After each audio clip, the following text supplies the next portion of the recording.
PSL থেকে দারুণ এক সুখবর পেলেন বাংলাদেশ। দুবাইতে নয়, পিএসএল এর বাকি ম্যাচগুলো হবে বাংলাদেশে।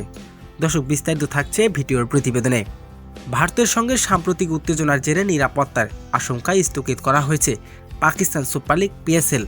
ক্রিকেট স্টাফ এবং দর্শকদের নিরাপত্তার বিষয় বিবেচনা রেখে সিদ্ধান্ত নেয় পাকিস্তান ক্রিকেট বোর্ড পিসিবি।